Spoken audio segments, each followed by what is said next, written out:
Assalamualaikum warahmatullahi wabarakatuh.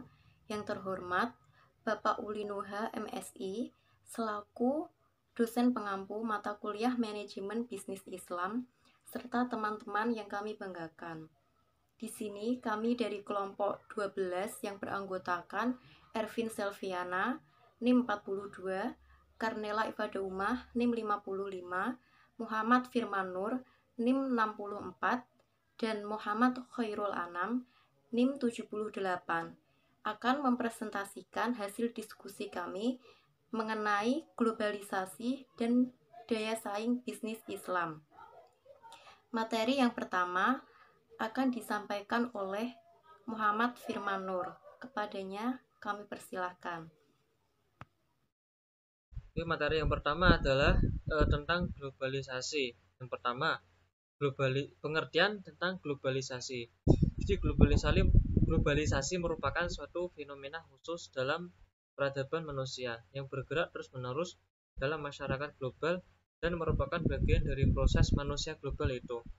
Kehadiran teknologi informasi dan teknologi komunikasi mempercepat akselerasi proses globalisasi ini. Globalisasi menciptakan berbagai tantangan dan permasalahan baru yang harus dijawab, dipecahkan dalam upaya memanfaatkan globalisasi untuk kepentingan kehidupan. Tidak dapat dipungkiri lagi bahwa globalisasi kini menjadi satu kata yang santer terdengar di seluruh dunia sejak awal abad 21. Pro kontra pun selalu mewarnai perjalanan globalisasi sebagai sebuah fenomena. Perubahan yang terjadi secara menyeluruh dirasakan secara kolektif dan mempengaruhi banyak orang, di antaranya lintas wilayah, lintas negara, dan lintas budaya yang mempengaruhi gaya hidup dan lingkungan kita. Dunia memang selalu berubah dan globalisasi adalah dunia yang terhubung atau connected world, seolah tanpa ada batasnya. Selanjutnya adalah tentang globalisasi dalam pandangan Islam. Jadi globalisasi atau universalisme Islam merupakan sebuah pemahaman yang berangkat dari fakta tekstual historis bahwa risalah Islam ditujukan untuk semua umat, segenap ras dan bangsa, serta untuk semua lapisan masyarakat.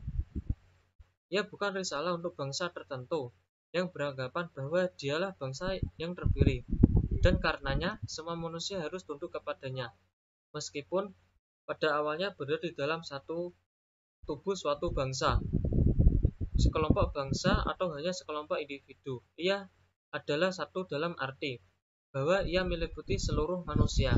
Oleh karenanya, berbicara secara Islam tidak bisa ada tata sosial Arab atau Turki, Iran atau Pakistan maupun Malaysia, melainkan satu, yaitu tata sosial Islam.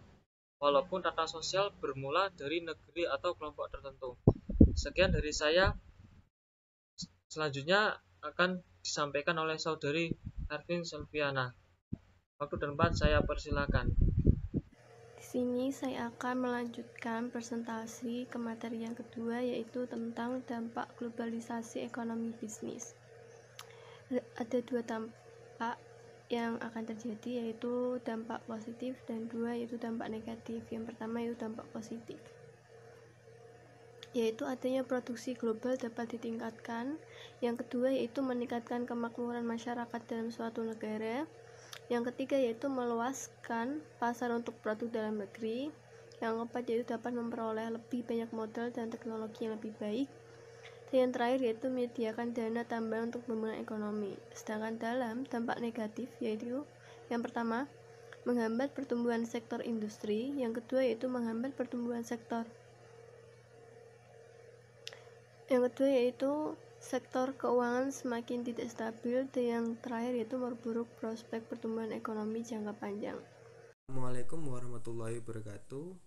Di sini saya akan menjelaskan tentang pembahasan yang keempat, yaitu sistem persaingan pasar dalam Islam. Islam mengajarkan bagi pelaku usaha untuk memperhatikan kualitas dan keberadaan produk. Islam melarang jual beli produk yang belum jelas atau gharar bagi pembelinya.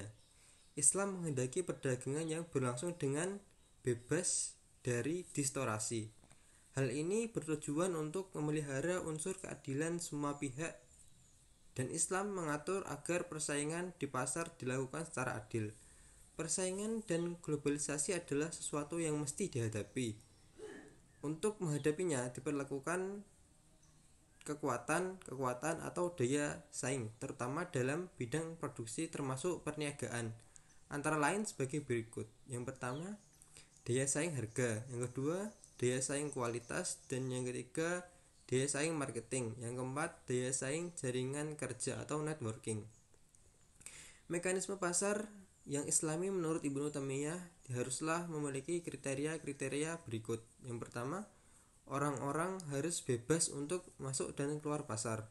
Yang kedua, tingkat informasi yang cukup mengenai kekuatan pasar dan barang-barang dagangan. Yang ketiga, unsur-unsur monopolistik harus dilenyapkan dari pasar. Yang keempat, homogenitas dan standarisasi produk sangat dianjurkan. Dan yang terakhir yaitu yang kelima, setiap penyimpangan dan kebebasan ekonomi yang jujur.